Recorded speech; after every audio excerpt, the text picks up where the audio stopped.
Hi everyone, it's great to see you. I'm up front, sort of in my temporary staging area here with some of the plants that I've picked up over the last week or so. And I picked up more of these lightweight resin urns from Home Depot. So I went there to look to see if they had a couple more. These are the kind that I had bought that were in sets of 2. And believe it or not, they were on sale for $18.99. Or I think for 2. That's like, what, $10 each? You can't go wrong. So of course I had no choice but to buy 6 more. and now I want to get them planted up. So we're getting towards the end of the season here. I'm keeping in mind now what I want my garden to look like in the fall. So although I'm putting some currently blooming things like some petunias in here, I'm thinking in my mind, okay, what am I going to do when fall rolls around? How can I switch that out when it becomes time to plant some mums? And so you're going to see sort of a temporary arrangement. I'm going to talk you through what I plan to do long term for these. So I'm going to begin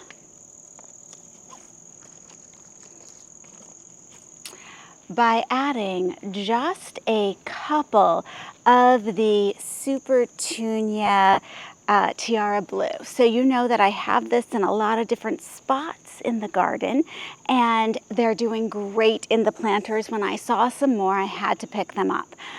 You know, there's not that much more time in the season, but there's enough time that I am going to enjoy these. But I'm going to do it a little differently. Usually I've been planting these sort of around the outside of planters. And this time I'm just going to put one in the center of each of these planters. And we're going to see how well it does. Now, if you remember, the Supertunia Tiara Blue is not as prolific as, say, Supertunia Bubblegum. It's going to make a nice little rounded habit in the center here, and that will be perfect. And then around it, I'm going to put some of this sweet potato vine. So the sweet potato vine can dangle over the edge here, and I think that that will be great. We know the Supertunia vine is going to go into the fall a bit, and the great thing with sweet potato vine is that it grows quickly, and this is already set on pretty well. So I have my nice Supertunia here, and then I'm going to have this green foliage around the end. So let me get those planted in for you, and then I'll tell you what I'm thinking long term.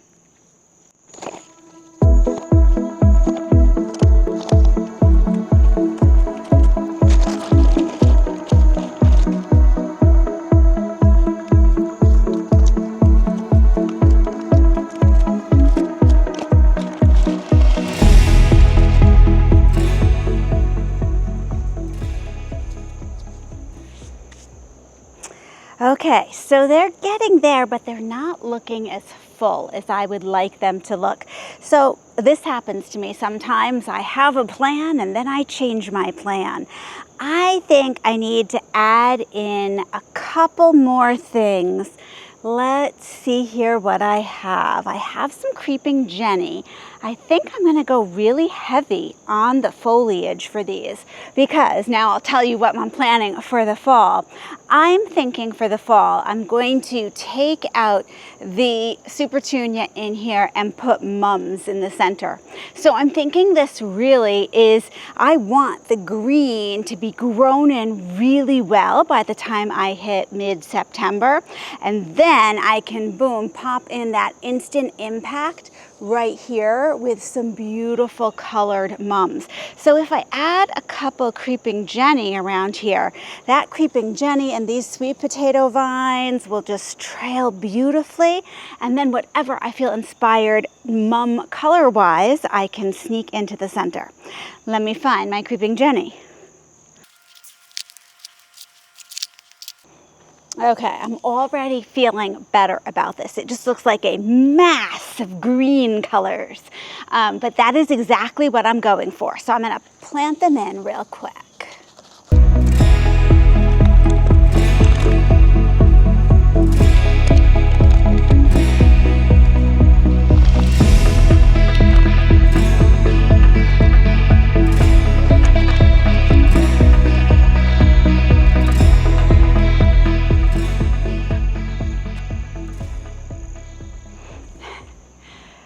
I just took a step back and I took a look at these and I went to Dan, boy, those look messy. And they really do. So believe it or not, I'm okay with that for now. The reason that they look messy is that, you know, the leaves are facing the wrong direction. They've been growing in those little planters for so long, they don't have that beautiful cascading appearance yet. But that's why I'm putting in these nice drapey foliage pieces so that they have some time now for the leaves to turn so they are facing the correct way that I want them to, so that they can really start to cascade and I have, you know, time to come out and pluck off the dead pieces. This one looks like it's like upside down, the leaves, but that's because that's how it's been growing. So I'm not worried about that because it's going to right itself if I give it that time. And right now you can't even really tell about that poor little petunia here in the middle, but we shall see how it does. Now let's go on to the next couple urns that I have.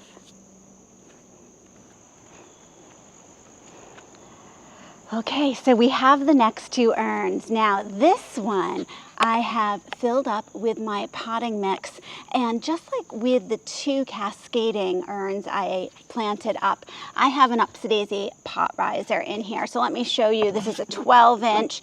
It fills in about that much here, but I have that in here already.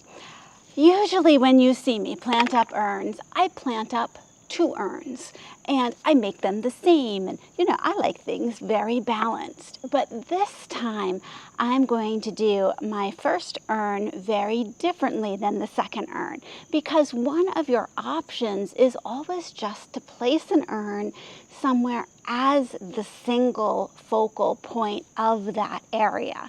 And I'm going to try that in a couple places of the garden just for something different.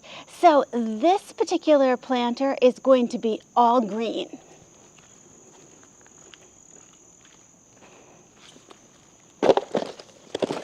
So once again, I am thinking fall is coming. I love to get some mums. What can I get to offset those mums down the road? Lemon coral sedum, you know, is beautiful. So I have a bunch of these planted in the ground along my side walkway.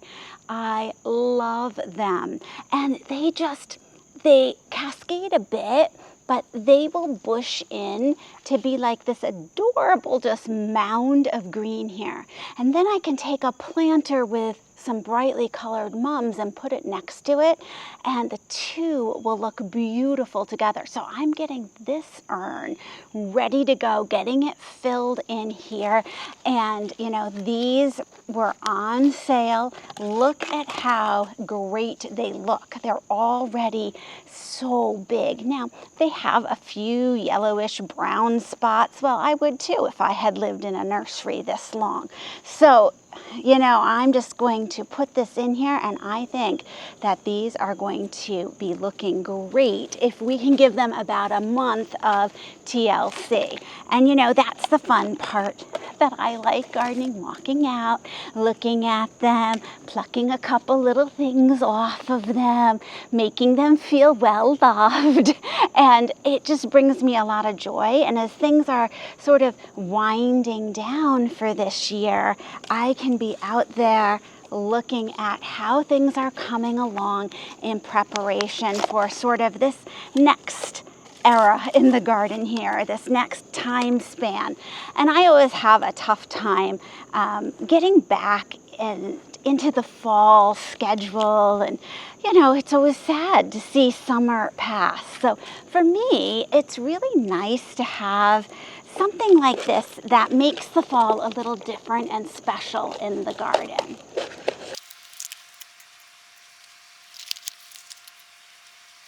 Look at how adorable this is. It's like a ring of hair all around. I just want to pat it.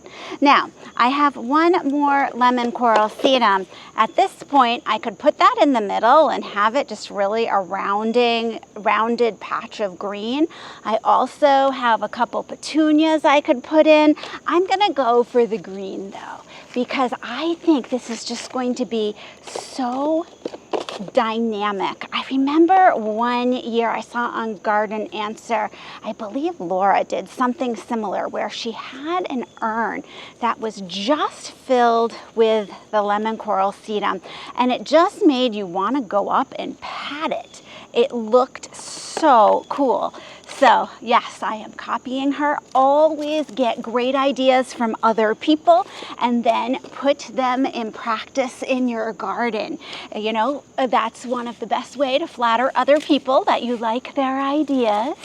So I think that that's really important. So hi to Laura, and thank you for that great idea. So look at how cute this is. This is my little short all green urn, and now we're going to do something very tall in the other urn as a different type of focal piece. Okay, I'm going to turn this so you can see it from all of its sides. Doesn't this look adorable? Now, I have to say, I might have planted too many plants in here. Let me tell you why I think that. If you look back over here to this corner, here's lemon coral sedum, which also looked sad when I planted it about 2 weeks ago, and that's one plant. And I think I just put in 6, 7 here. So if they start going too crazy, I might have to take 1 or 2 out and put them in the ground, but that is okay. Having too many plants that are doing well and growing happily is never a problem. Let's talk about this urn then. So, you know, I've been hitting all these end of the season sales, and there was a very tall mandavilla that I could not pass up. So I have to get a very tall mandevilla in here, and then it is going to be a centerpiece back by the deck. We'll probably have to like roll it there on a cart, but let me see if I can drag it over here. Okay, I lucked out. It's pretty light. It must really need water. I am thinking I'm going to try to take this off. Whew, you never know how this is going to go. Oh, it's been in here a while. Just a second. So sometimes, don't look at the casualties as they occur. Sometimes when you have something planted in here, you can sort of roll it and stomp on the pot and then pray a little bit. And oh, I got out a lot of aggression there. That was good. Now we'll see if it comes off. Oh, look at that. That is beautiful. Oops, I'm losing it. Okay. Wow. This is a big plant. I love it. Let me turn it so you can see the pretty side. And you know, the great thing with mandevilla is that they just keep going. This will go into October before we get a freeze here. And won't that just be a statement piece? Okay, I need to add a little soil around it.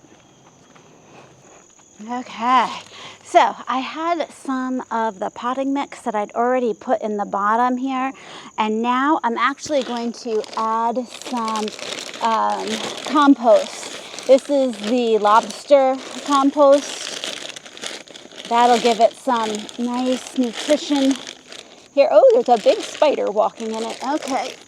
Oh, the spider gets dumped in.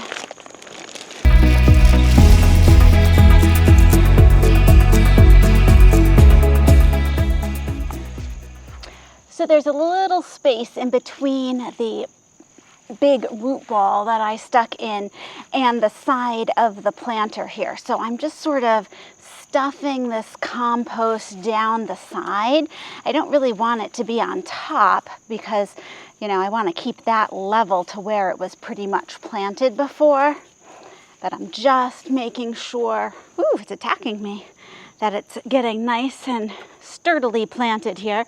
Looks like we're tipped a bit. That's one of the tricky things with something tall like this, but that's okay. We can adjust it as we go. Okay, Dan, give me the hand signals here. Which direction do I need to tip it? That way? Okay. We'll hope that that's it. Now, oh, This is looking so good. This is quite the plant. So this one has already tipped over, just waiting to be planted in the driveway a couple times. I'm thinking I'm going to bring this to the deck, and I'm going to take the supports and just gently tie it with twine to some of the railing, because when it starts to get this top heavy, you know we're going to have some wind and it's going to go right over. Oh, I love this though. Little tiny short plant and very tall plant. The other trailers that we planted, I'm going to go walk around the yard now and figure out where these are going to go. Thank you so much for joining me, and I'll see you in the next video.